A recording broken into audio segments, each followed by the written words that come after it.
అలా ఒక గంట సేపు అక్కడ కూర్చొని మళ్ళీ పీజీకి వెళ్ళేసరికి అమ్మ వేరే చీరలో ఉంది. సాయంత్రం వంట కోసం కిచెన్లో బిజీగా తిరుగుతుంది.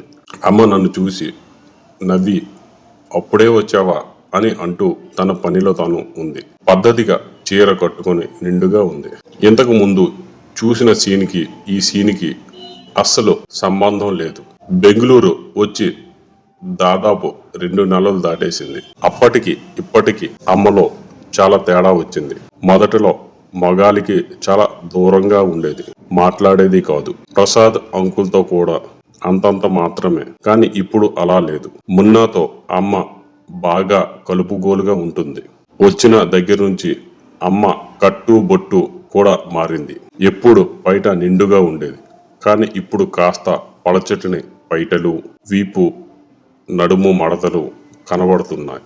ఎప్పుడు బొడ్డు పైన ఉండే చీర కుర్చీలు ఇప్పుడు బొడ్డుకి 2 అంగుళాల కిందకు ఉంటున్నాయి. అవి అన్నీ నేను మెల్లమెల్లగా గమనిస్తున్నాను. ఆ రోజు రాత్రి అమ్మ నేను పడుకున్నప్పుడు అమ్మని అడుగుదాం అనుకున్నా. మధ్యాహ్నం మున్నాతో నువ్వు ఏం చేస్తున్నారు అని. కానీ ఎందుకో అడగాలని అనిపించలేదు. సైలెంట్ గా పడుకున్నాను. తర్వాత రోజు మళ్ళీ మున్నా వస్తాడు అని నేను ఆడుకోవడానికి వెళ్లకుండా వెయిట్ చేస్తున్నాను. మధ్యాహ్నం భోజనం చేసి ఆడుకోవడానికి వెళ్దాం అనుకునే టైంకి మొన్న అమ్మకి ఫోన్ చేసి నన్ను తీసుకుని అపార్ట్మెంట్ కిందకి రమ్మని చెప్పాడు. నేను అమ్మ ఇద్దరం కిందకి వెళ్ళాం. అక్కడ రేంజర్ సైకిల్ ఉంది. నాకు ఇష్టమైన రెడ్ కలర్ లో.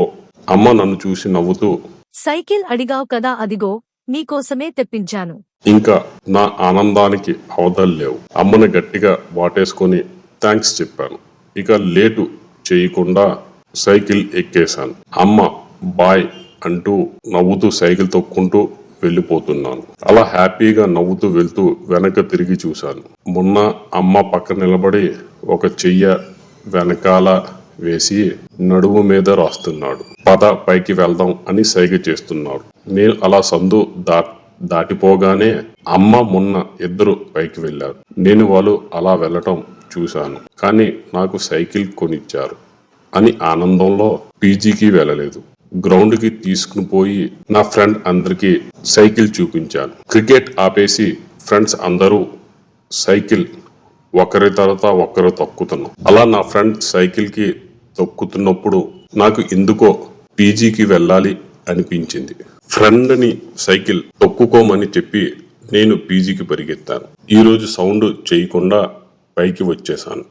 నేను ఊహించినట్లే తలుపులు వేసి ఉంది. మళ్ళీ మొన్నటిలాగే పక్కకి వచ్చేసి బకెట్ వేసుకుని పైకి ఎక్కి కిటికీలో తొంగి చూశాను. ఈసారి మున్న పడుకుంటే అమ్మ మున్నది మెల్లగా కొడుతుంది. నేను ఇప్పుడు అమ్మని ఇలా చూస్తాను అనుకోలేదు. మున్న అమ్మ మీద ఉండడం వల్ల సరిగ్గా కనబడలేదు. మున్న మీద కూర్చుంటే అమ్మ మీద మెల్లగా తాకుతూ ఇంకో చెయ్యితో పట్టుకుంటున్నాడు. అమ్మ చేతులు పైకి లేపి జుట్టు ముడి వేసుకుంటూ మున్న మీద చేతులు అణిచి సపోర్టుగా తన నడుమును పైకి లేపి కిందకి మెల్లగా కదిలించడం మొదలుపెట్టింది. ఇప్పుడు కనపడింది నాకు. మున్నది అమ్మలోనికి వెళ్తుంది.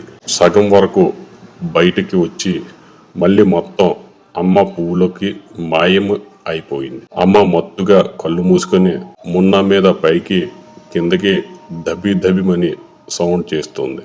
నేను కిటికీల నుంచి రెప్పారకుండా ఇద్దరిని అలా చూస్తూ ఉండిపోయాను. కానీ అమ్మని అలా చూడడం నాకు బాగా నచ్చింది. అమ్మ ముఖం ఆ సమయంలో చాలా అందంగా ఉంది. ఆ అందమైన ముఖాన్ని చూస్తూ ఉండిపోయాను. నేను అలాగే చూస్తున్నాను.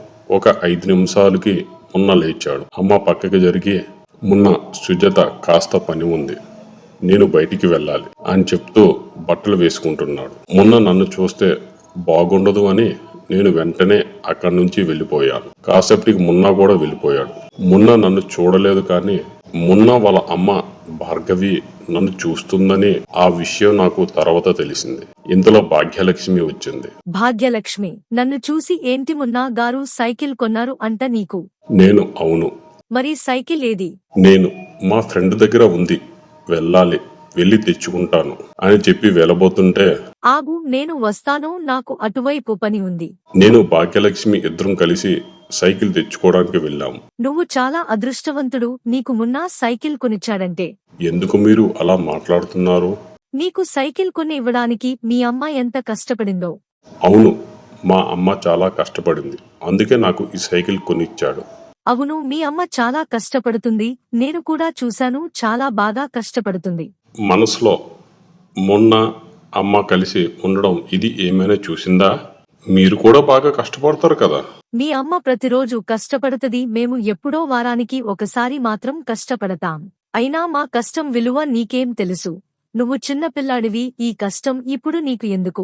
ఆ కష్టమేదో తెలుసుకుంటే ఫ్యూచర్లో పనికి వస్తుంది కదా. అంతలో గ్రౌండ్ వచ్చింది. సైకిల్ తీసుకొని నేను ఇంటికి బయలుదేరుతుంటే ఆగురా, అలా మార్కెట్కి వెళ్దాం పద. నేను భాగ్యలక్ష్మి ఇద్దరం కలిసి మార్కెట్కి వెళ్ళాం. అక్కడ భాగ్యలక్ష్మి యాపిల్ తీసుకుంటుంది. మంచి ఆపిల్స్ ఎంచరా. పెద్ద పెద్ద యాపిల్ కాయలు ఎంచుతున్నాను. అది చూసి భాగ్యలక్ష్మి, నీకు పెద్ద పెద్ద ఆపిల్ కాయలు అంటే ఇష్టమా అని అడిగింది. అవును, నాకు పెద్ద పెద్ద యాపిల్ కాయలు చాలా ఇష్టం. నీ వయసు పిల్లలందరికీ పెద్ద పెద్ద యాపిల్ కాయలు అంటేనే ఇష్టం, చిన్నగా ఉంటే ఎవరికి ఇష్టం ఉండదు. అవును, పెద్ద పెద్ద యాపిల్ కాయల్లో రసం బాగా ఉంటుంది, అందుకే నాకు ఇష్టం. నేను తన ఎదపై చూస్తున్నాను. అది చూసి భాగ్యలక్ష్మి, నేను ఆపిల్ ఎంచమన్నాను, చూడమని చెప్పలేదు. మేమిద్దరం యాపిల్ తీసుకున్న తర్వాత వాళ్ళింటికి రమ్మన్నది. నేను భాగ్యలక్ష్మి కలిసి వాళ్ళింటికి వెళ్ళాం. అక్కడ భాగ్యలక్ష్మి గ్లాస్తో నీరు ఇచ్చింది తాగమని. నేను తాగిన తర్వాత బయలుదేరుతుంటే, తను కూర్చోలే, అక్కడ ఏం పని ఉంటది నీకు? మీ ఇంటిలో ఎవరూ లేరా? మా ఆయన పనికి వెళ్ళాడు, వచ్చేసరికి లేట్ అవుతది, పిల్లలు అమ్మవారు ఊర్లో ఉంటారు, నేను డ్రెస్ చేంజ్ చేసుకోవడానికి వెళ్తాను, అంతవరకు నువ్వెక్కడ కూర్చో అని చెప్పి వెళ్ళింది. తను పక్కన ఉన్న రూములోకి వెళ్ళింది. ఒక సైడు తలుపులు తీసే ఉంది.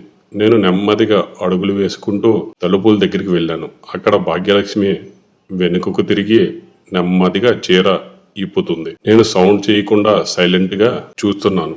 చీర ఇప్పిన తర్వాత లంగాపై పట్టుకుని జాకెట్ తీసింది. తొడలు బాగా కనబడుతుంది. దాని తర్వాత నైటీ వేసుకుంది. నైటీ వేసుకుని రూములకు వచ్చింది. నేను వెంటనే వెళ్లి కుర్చీలో కూర్చున్నాను.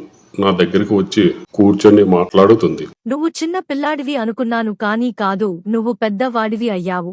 నువ్వు మున్నా లాగా తయారవుతావు, నాకు తెలుస్తుందిలే. మున్నలాగా తయారవ్వడం ఏంటి? నా దగ్గరకు వచ్చి నీకు ఇప్పుడు తెలియదు, ఫ్యూచర్లో తెలుస్తుంది. తన యథ సంపద నాకు క్లియర్ గా కనబడుతుంది. నేను ఏమీ మాట్లాడకుండా సైలెంట్ గా తన యథ సంపదను చూస్తున్నాను. భాగ్యలక్ష్మి కూడా ఏం మాట్లాడకుండా అలాగే నా దగ్గరికి వచ్చి వంగి ఉంది. నీ చూపు చూస్తుంటే నువ్వు చిన్నపిల్లాడివి కాదని తెలుస్తుంది. అయినా నీకు ఆ దొంగ చూపు చూడటం బాగా అలవాటు అనుకుంటా. అక్కడ రూములో మీ అమ్మమున్నా ఏం చేస్తున్నారో బాగా చూస్తున్నావు అనుకుంటున్నాను. ఇక్కడ మా ఇంట్లో నేను డ్రెస్ చేంజ్ చేస్తుంటే చూస్తున్నావు, అన్నీ నాకు తెలుసు. నేను సారీ అండి. ఈ దొంగతనంగా చూడడం ఎందుకు? డైరెక్ట్ గా అడిగితే చూపిస్తాను కదా. నేనే కాదు, మీ అమ్మ కూడా చూపిస్తాది. ఎలా అడుగుతాను? అడిగితే తొంతది. ఒకసారి అడిగి చూడి, ఇవ్వకపోతే నేను అడుగుతాను లే నీ గురించి. నేను వెంటనే తన సామాను పట్టుకున్నాను. పట్టుకుని గట్టిగా పిసుకుతున్నాను. తను కూడా నా దొండకాయ పట్టుకుంది. చాలా బాగా పెంచావురా, ఇప్పుడే ఇలా ఉంటే ఇంకా పెద్దయ్యాక ఎవరో తట్టుకోలేరు అంటూ గట్టిగా పట్టుకుంది. ఇంతలో కాలింగ్ బెల్ మోగింది. నేను ఒక్కసారిగా భయపడ్డాను. కానీ భాగ్యలక్ష్మి, నువ్వు భయపడకు, ఆగు, చూసి వస్తాను.